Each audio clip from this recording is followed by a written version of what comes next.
Bonjour, bonjour, Aurélien du jardin du lâcher-prise. Ça y est, cette fois c'est vraiment l'automne. L'automne avec les feuilles qui tombent par terre.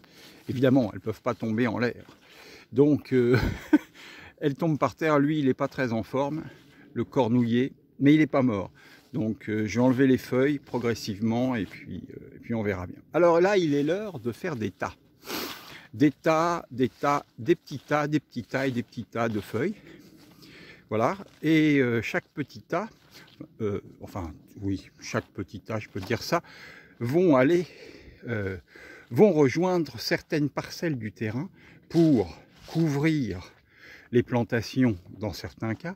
Par exemple, le bananier qui est là, qui a bien souffert sur le dernier gel, qui n'a pas du tout aimé, et donc lui, il va falloir lui mettre des feuilles pour le protéger des prochaines périodes de gel. Ensuite, le jardin potager, eh bien, le jardin potager, vous voyez, il n'y a plus grand chose. Il reste quand même toujours les soucis en fleurs à l'entrée qui nous permettent de laisser les nôtres, ce qui est une bonne chose. Et puis ensuite, il y a des poireaux, il y a des légumes d'hiver, toujours les choux de Bruxelles. Les buttes sont en train de se tasser, mais c'est normal. Des épinards, des blettes, des betteraves, de l'oseille. Bon, voilà. En gros, voilà à peu près ce qu'il y a dans le jardin potager. Des navets aussi. Bon, voilà, ça se porte bien.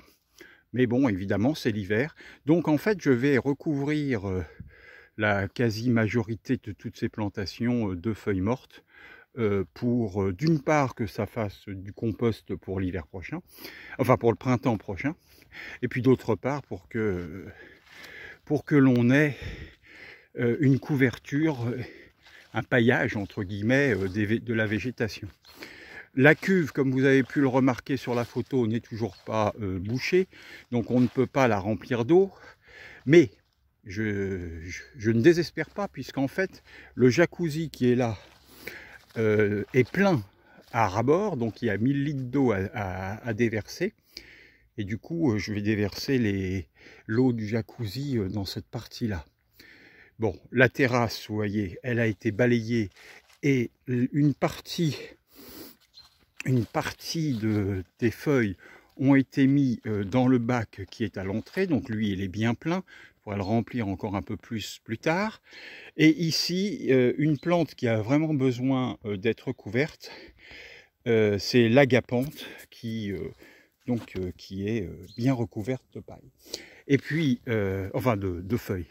Et puis de l'autre côté, donc les feuilles qui sont ici vont rejoindre un bac qui se trouve ici, voilà, et ça va se tasser. Alors ensuite, un clin d'œil au chemin au Sawaddi. Je ne sais pas si vous connaissez Sawaddi. Sawaddi, c'est bienvenue en thaïlandais. Donc voilà, elle est là. Et puis le chemin de notre ami Manu Nimous, qui l'avait fait en venant séjourner ici.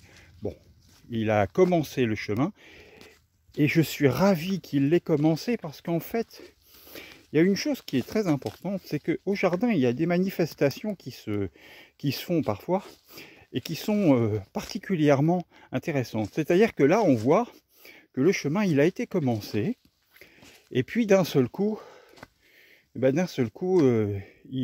il est toujours là, mais il n'y a plus les silex entre les marches.